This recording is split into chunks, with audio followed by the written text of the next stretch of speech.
Dr. Vance Ginn served as a senior economic advisor in President Donald Trump's first administration and is currently a senior fellow at the South Carolina Policy Council, where I met with him last week to discuss the state's income tax policy debate. Dr. Ginn agrees with many parts of the plan introduced by state legislators. However, he argues that controlling spending is the true way to deliver a meaningful tax cut. Here's our conversation. Great to be with you today. And, there was a great discussion about what's happening in South Carolina. A lot of good things are happening as far as the economy goes. But one of the things that South Carolina needs to improve on is the competitiveness. And one of the things that I was going to bring up is right now, under Tax Competitiveness Index from the Tax Foundation, they show that South Carolina ranks 33rd, the bottom of the pack. So there's got to be a way to start moving it back in the right direction to a flat income tax with the broadest base possible. That makes it simple. Also, making sure that you have a situation where those who are being taxed, it's not just those at the lower income level like they have today, but it's more of an equally distributed cost. Whenever you broaden the base and only about 40% of South Carolinians do not pay any income tax at all, and about 60% would see a higher tax burden from the current version of the bill. And when you do that, that brings up a lot of people who don't like the bill. And that's what we've seen over the last couple of weeks. And so I think there's a good argument that says that we need to consider some other options. And so what we were considering here at the South Carolina Policy Council is, maybe you raise the rate a little bit, allow for these credits and deduction to be simplified as much as possible, but also have a focus on spending restraint.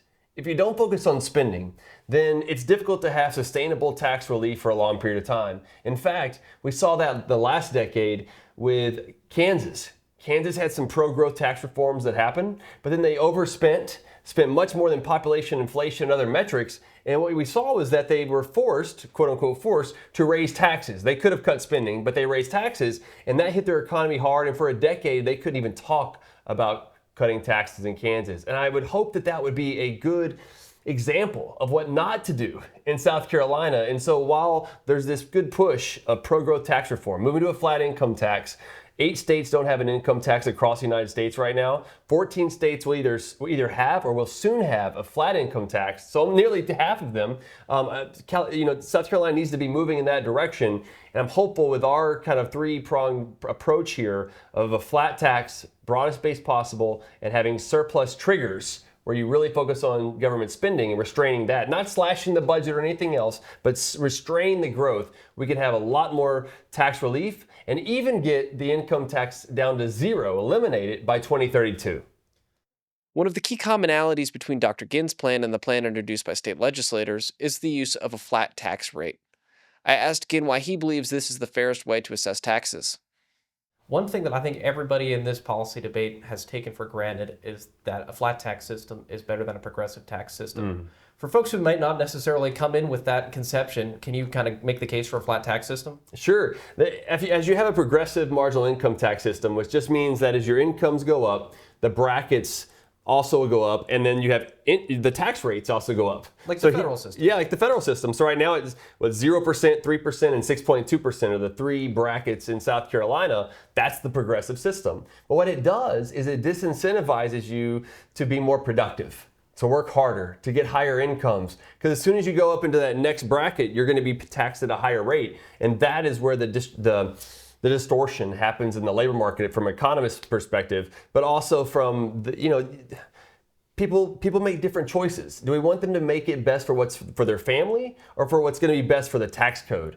And that's where these decisions happen when you have a progressive marginal income tax system. And instead moving to a flat rate reduces that distortion that's out there. It still does tax work and productivity, because that's what income taxes do, and hopefully we get rid of income taxes sooner rather than later.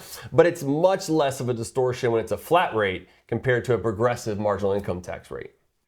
One of the key differences between Ginn's plan and the plan proposed by state legislators is the use of surplus triggers, which automatically return excess government funds to taxpayers in the form of tax relief.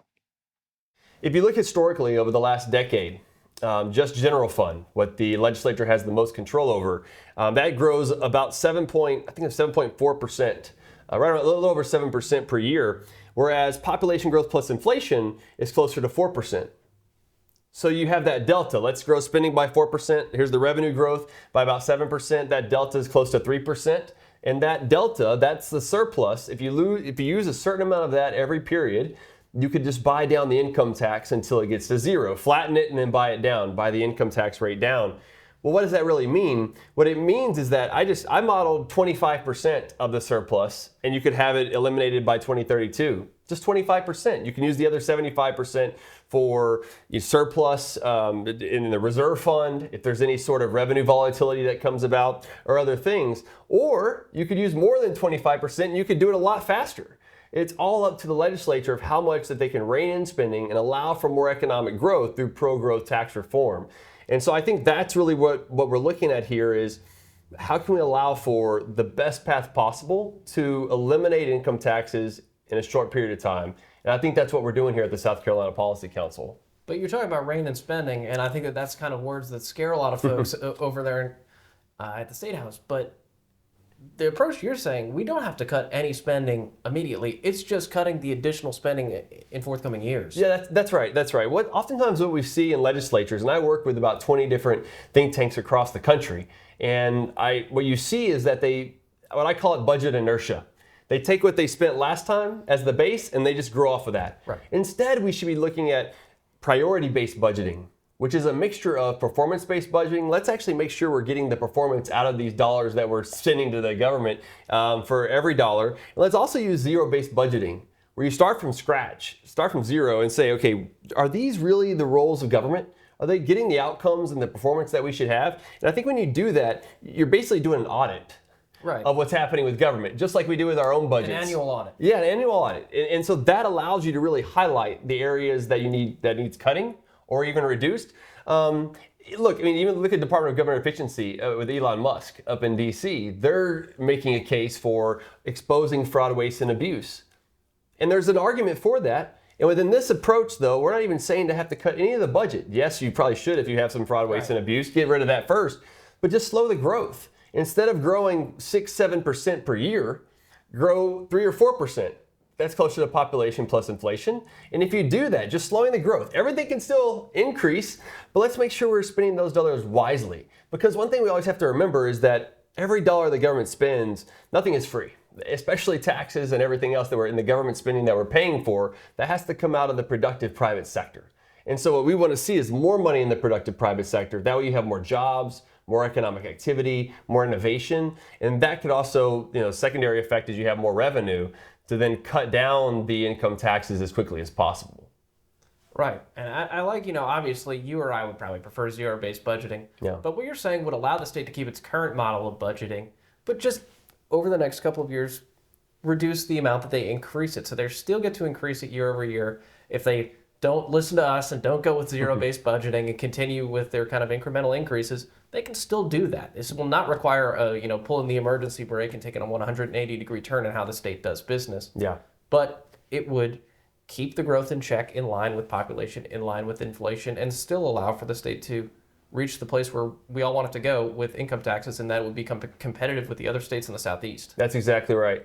And even with the higher rate that we've suggested as a way to bring down and flatten out the distributional effects on income from 3.99 to 4.74, I mean, look, we want to see it as low as possible, but you also got to do it in a pro-growth way.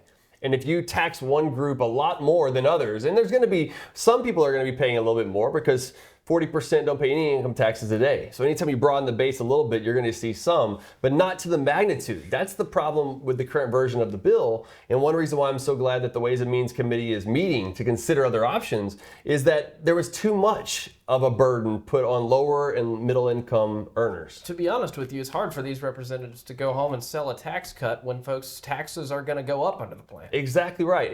And you could talk about, well, it's a $300 million net tax cut. But that's macro.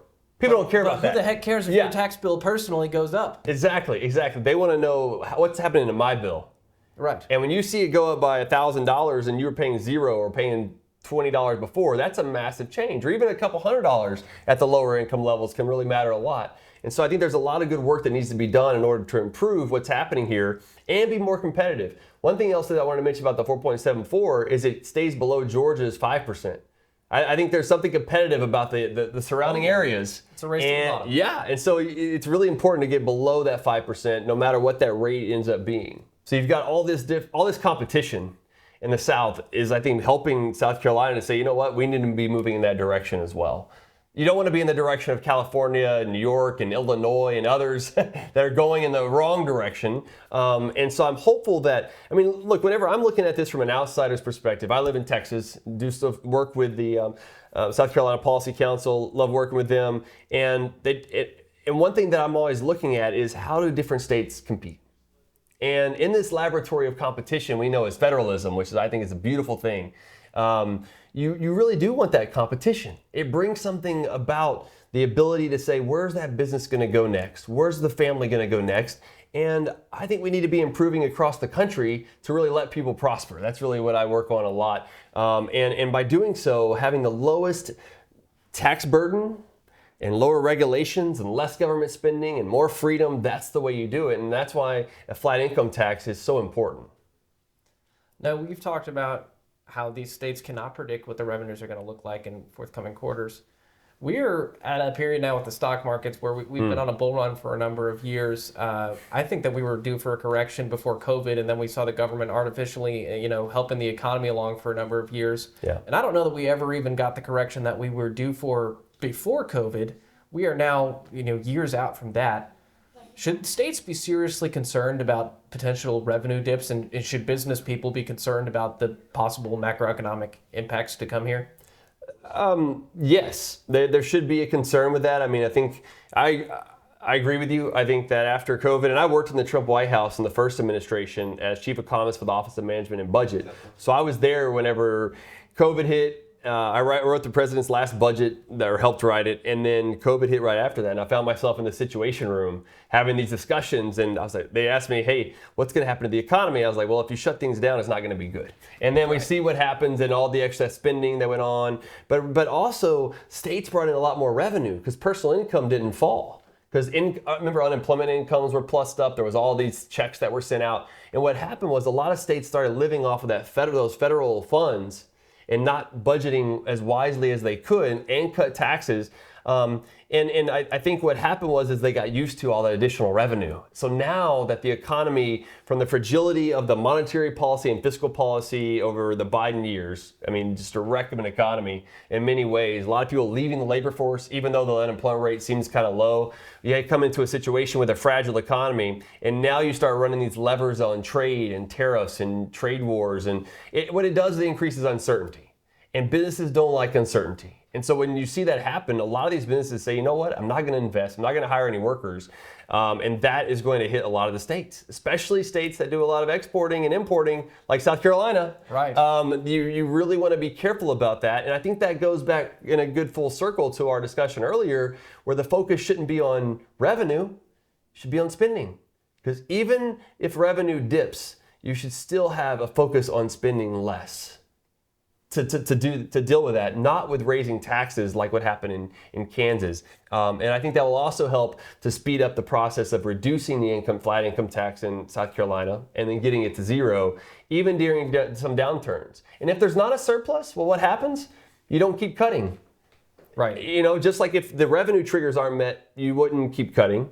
And this really puts more of a focus on legislators to rein in spending. And you're right, you said this earlier, they don't like doing that a lot, and a lot of states don't.